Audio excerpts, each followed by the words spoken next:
Hello everyone, welcome back to my channel. ఆ రోజు నేను మా సొసైటీలో ఎగ్జిబిషన్ అని చెప్పా కదా, పాపని కూడా ఎక్కించామని. సో మళ్ళీ టికెట్ అయితే తీసుకొని పాపని ఎక్కించాం, కానీ బట్ అది ఫైవ్ మినిట్స్ కూడా ఉండలేదు. కింద ఉన్నంత వరకు బాగానే ఉంది. వాడు పైకి ఎక్కాడు, ఇంకా జనాలు పెరిగారనమాట. దాని ఏజ్ బాబు ఇంకొకడు వచ్చాడు. వాడు ఉన్నంతసేపు కొంచెం బాగానే ఉంది. వాడు దిగేశాడు కొద్దిసేపటికి. ఇంకా తర్వాత నుంచి అది కొంచెం డల్ అయింది. దిగేస్తాను నేర్చింది. ఇక్కడ ఉన్నప్పుడైతే ట్రై చేసింది ఎక్కడానికి. ఇంకా నేను చూపెడుతున్నాను, నాతో పాటు ఎక్కమ్మా అని. వాడు కూడా అడుగుతున్నాడు నేను తీసుకెళ్తారా అని, కానీ ఎక్కలేదు. అది కొంచెం జంక్ అయింది, భయపడింది. మామూలుగా భయపడే రకం కాదు, బట్ కొంచెం కొత్త వస్తువు చూసేసరికి కొంచెం భయపడింది అనమాట. ఎనీవేస్, మా పాపదైతే రికార్డ్ చేయగలిగాను.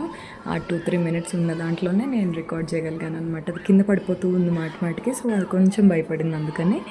Anyways, so she enjoyed for just at least 2 minutes finally. So next time ఎక్కేసరికి ఇంకొంచెం అలవాటు అవుతుంది. Hope you all like my video. Thank you for watching. Bye bye.